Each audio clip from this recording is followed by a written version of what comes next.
Good morning, everybody. I have 4 NBA player props for you guys to hammer for today's NBA betting slate, Tuesday, November 21st. It's a massive day in the NBA for the in-season tournament, which I'm sure everybody cares a lot about. So naturally, I had to find 4 NBA player prop bangers for you guys to lock in. And I gotta say, we're also on a hot streak with these NBA player props as well. I've been profitable in 3 straight days on these NBA player props, which obviously continued yesterday. I gave out another 4 picks on this YouTube channel. We got 2 of those 4 to cash, but thanks to the plus money odds, we end the day up 1.90 units. That's the beauty of some of these longer shot plays. You can have a 50% win percentage. You can even have sometimes below a 50% win percentage and still be profitable. That brings our total profit season to date on these NBA player props to up 6.65 units with an ROI of 7.23%. So even though it had been hit or miss to start the year, 3 straight profitable days gets us up over 6 units and up over 7% ROI. So as for today, as I mentioned, I have 4 more for you guys to lock in. Would appreciate it if you could subscribe to my YouTube channel if you are not already. And let's get into it. So play number 1 in the Raptors versus Magic game, we're taking Dennis Schroder under 6.5 assists, -120 odds at DraftKings.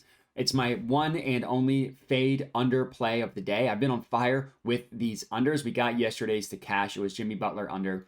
So let's hope we can continue the hot streak there as well. I absolutely love taking Dennis Schroder, his assist number to go under. He had a really good start to the year and just in general as a basketball player, and also specifically from a playmaking assist perspective as well. This number, 6.5 assists, he went over in the Raptors' first 6 games. Every single game, he went over 6.5. But since that stretch, he has only cleared it in 1 of his last 7 games. And that was the last game the Raptors played in which he had exactly 7 assists. So obviously we're paying a little bit of juice at the -120 odds, but I love it. I still think it's worth it at that price. In general, Dennis Schroder has never been a playmaker. He's never been one of those point guards that racks up a ton of assists.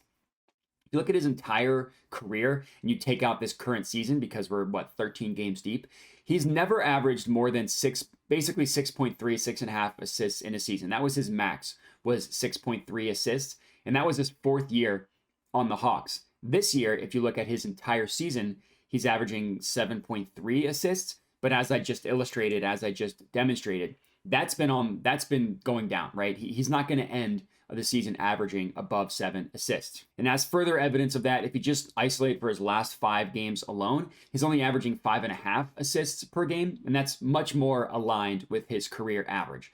This is also an extremely difficult matchup against the Magic. Their defense has been awesome this year, pretty much from any statistic you want to look at. Advanced stats, raw stats, points, assists. Their defense has been awesome. They have the 2nd best defense in the entire NBA, according to defensive net rating. They allow the 4th fewest points per game in the entire NBA, and they allow the fewest assists per game as well. In the Magic's last game, they played the Pacers, who have Tyrese Halliburton, who is averaging 11.5 assists, over 11.5 assists on the year. In that game, Tyrese Halliburton only had 3 assists against the Magic as they just have a swarming defense. So again, we're paying the juice at -120 odds, but I absolutely love Dennis Schroder to go under in this one. Hopefully cashing our first play. Next up in the Cavaliers versus 76ers game, we're taking Joel Embiid, 35 plus points, +220 odds at FanDuel. Quietly, Joel Embiid is once again leading the NBA in points per game, after leading the NBA in points per game the past 3 seasons on the entire year. He's averaging 31.9 points per game, and once again, leading the league in points per game. If you look at his main line for this one, his point total is 29.5. So if you wanted to be a little bit safer, you could take it there. Obviously, we're tracking the pumped up number at 35 plus. This is a number that he's gotten 4 times this year. He's cleared 35 plus points 4 times. And he's gone under 29.5 5 times. So it's almost a 1-to-1 ratio versus going under his main line versus scoring 35 points. And if you look at his season, so he's cleared it 4 times. Well, he's had exactly 34 once. He's had exactly 33 once, and he's had 32 twice. So again, he's only gone under 30 points in 5 games. So he's generally been hovering around the 35-point number. So for the plus 220 odds, I do think that the value is pretty good there. He's also been cooking recently. He had a little bit of a slower start to the year in a couple games, but recently he's cleared 30 points in 4 of his last 5 games and got 35 plus points in 2 of those as well. The only game in which he went under was against the Celtics, who are obviously clearly just his kryptonite. He, whatever reason, when he sees those green jerseys, he just turns into a different player. Luckily for tonight, they're playing the Cavs and not the Celtics. Now, the Cavs do have a good defense, but Joel Embiid is a very unique player in that it takes a very specific big-bodied center in order to hang with him down low. And as good as the Cavs defense is, Jarrett Allen and Evan Mobley are just too skinny, too slender to hang with Embiid in the post. Last time these two teams played, Embiid hung 36. Overall against Jarrett Allen, he scored 35 plus points in 4 of the last 7 games he specifically played against Jarrett Allen. Now, obviously, that goes back previously to his Nets days before the Cavs, so a little bit of time ago. But the main point I'm trying to bring home here is that Allen just cannot hang with Embiid down low. So I think 35 plus points between getting to the line and easy buckets that Tyrese Maxey's feeding him, I think he'll be able to get there. That's our second play of the evening. Next up, third pick in the same game, Cavs versus Sixers, taking Darius Garland over 7.5 assists, plus 114 odds at FanDuel. Same game, I like Garland to go over his assist number against the Sixers. Now, admittedly, it hasn't been the greatest start to the season for Darius Garland and the Cavs in general, but I do think that his assists are a play in this one. In general, the way the Sixers play defense leads to a lot of assists to these specific type of point guards. Jittery, can slither through picks, generally pass first. These types of point guards have a lot of success against the Sixers. Trae Young just hung 13 on them. Tyrese Halliburton, who I just talked about, had a 2-game stretch against the Sixers where he had a combined 32 assists to 0 turnovers. In those 2 games, he accumulated 17 and 15 assists, which is just crazy, insane success. Dennis Schroder, who I just previously roasted as not a good passer, hung 10 assists in 2 separate games against the Sixers.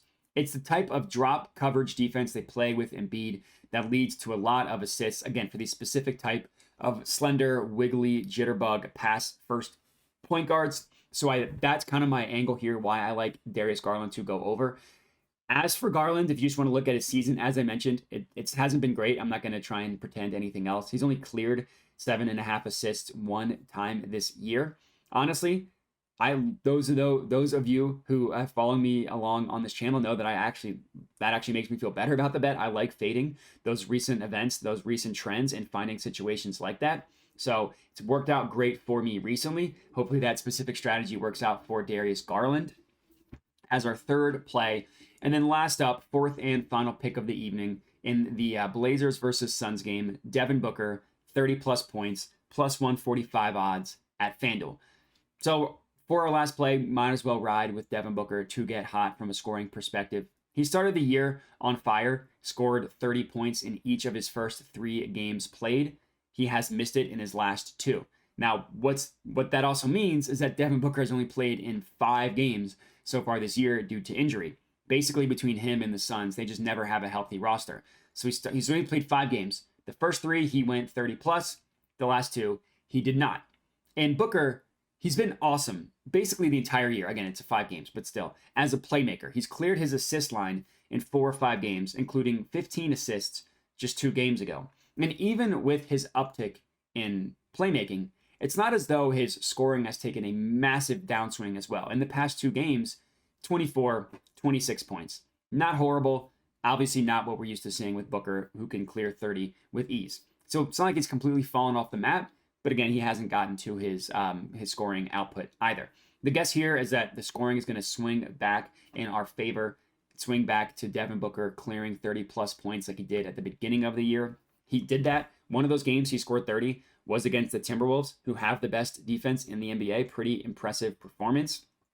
And I will admit, the matchup against the Blazers, you would assume is a pretty plus matchup. It's actually not the case. They're more middle of the pack when it comes to defense and when it comes to scoring. But because it's the NBA, any team is capable of this, but they've given up pretty big games to scorers in the past this year.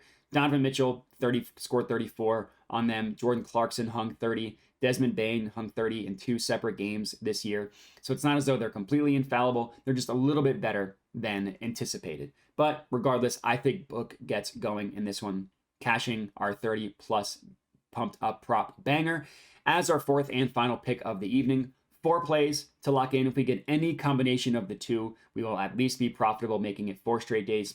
Obviously, we are looking for an undefeated day, so let's hope for that. Appreciate everybody for watching, and make sure to like, comment, subscribe, all that good stuff, and have a good one.